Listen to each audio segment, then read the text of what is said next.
First, I'm just going to start off with a video so you guys can see kind of what a race car looks like and how it drives. The bright sky.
So I know you guys went to shop and you couldn't see what the car looks like, but that's our car from 2 years ago. That's from the 2012-2013 season. So begin the presentation. We got some YouTube playing. Yeah, watching is actually really good school. All right, so like I said, my name is Adam Zinski. I'm from Formula UBC. So about me. So I'm a third-year mechanical engineering student at UBC. I've been here for 2 years, and this is my second year on the Formula UBC team. On the Formula UBC team, I'm the controls team lead, so I take care of all the stuff that the driver interacts with. So steering wheel, the seat, braking system, pedals. It's essentially giving the driver feedback on how the car is reacting to the road. So Formula UBC, what is it? So Formula UBC, we compete under Formula SAE, which is a big organization which hosts a bunch of competitions. So there's the aero design competition, and the biggest one is probably Formula SAE. So around the world, there's about 550 teams that compete for Formula SAE, and this is all North America, Europe, India, Japan, all over the world. It's a really big competition, and there's a lot of teams, and a lot of blood, sweat, and tears go into it. So Formula UBC started in 1992. We've been going for a long time. There's been some ups and downs of the teams. The highest we've placed is 8th, and that was in, I believe, 1998. Still when Formula SE was kind of new, but it was still pretty competitive. So long story short, we built a race car, Formula style. So if you guys are familiar with Formula 1, everyone is guided under a set of rules. There's some limitations on how big the car can be, how wide it can be. Most of these rules are for safety. So Formula SE is kind of dangerous. The cars go really fast, and there's a lot of turning, handling. So we want to make sure the people that are driving the car are safe, and like no fires happen, no crashes. Formula UBC, we split the team up into multiple teams. This is so we can get different parts of the car that are similar to each other, finish as fast as possible. There's the drivetrain team, which takes care of how the power is transmitted from the engine to the wheels. There's aerodynamics, they take care of all the body panels and the wings and how we get more downforce. There's the suspension team, which is probably the most difficult in terms of engineering. Suspension takes care of how the car handles. And there's a lot of stuff that goes behind that. The most important thing is probably suspension. Then there's the electrical team, which determines, they do all the wiring for the car, connecting the engine to the electronic ECU, which is like pretty much the brains of the whole car. There's controls, which I'm part of, which you guys heard, basically how the driver interacts with the car. Chassis team takes care of the chassis, so how everything mounts to the car, and everything makes sure it can fit.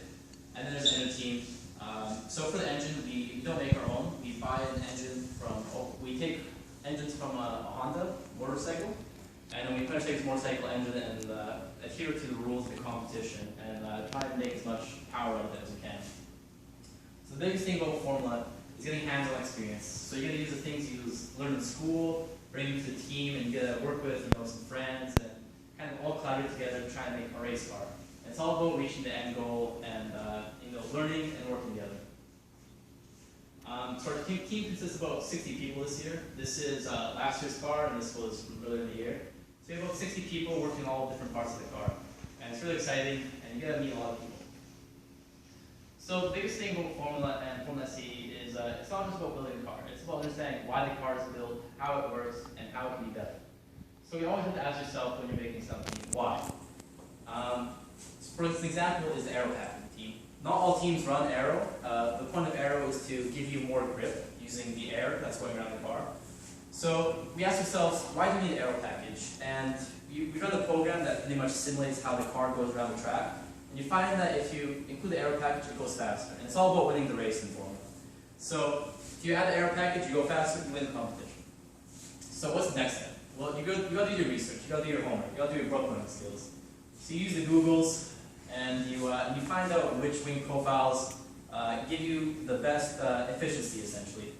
We go for high lift, or negative lift in our case, and then we move to a 3D model. So we make the 3D model in our software, and we run simulation. We run something called CFD, which stands for Computational Fluid Dynamics, and essentially puts like air, see how the air flows around the wing and how the air affects the car. So we get numbers from this that tells us, how much force we get from the wings, and then we make a prototype. So as you see here, this is our small car. You guys probably saw it in the shop. So we put this in the wind tunnel and we compare it with our results from our computer and see if they're the same. If they're the same, good, perfect. We're doing all right. And then we actually build the whole car. So that's when we get the carbon fiber, lay it all up, assemble it on the car, and then we take it to the track. And the biggest thing about Formula is always testing. It's all about reliability.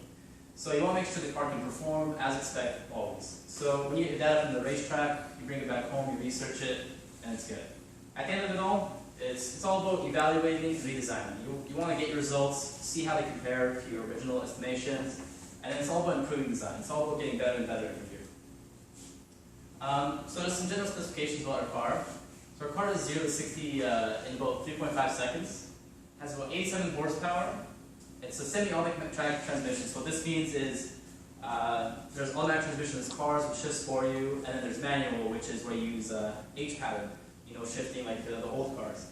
Semi-automatic, what we do is part of the controls. It's like using paddle shifters. So you don't have to use pedals. It's just flipping up and down chain gears. And then the whole carbon fiber, aero package, and then the body panels, and then the chassis made of steel. And then we also have a data acquisition system, which tells us everything that's happening in the car while we're driving. So temperatures of the engine, how the springs are moving. And this tells us how the car is working. We also have like a list of differential. It's kind of complex, but essentially gives more grip to the wheels when you're turning. So I thought I'd end off there. This is our last car. If you guys have any questions, feel free to ask. Happy to answer. Yeah. How do you choose drivers for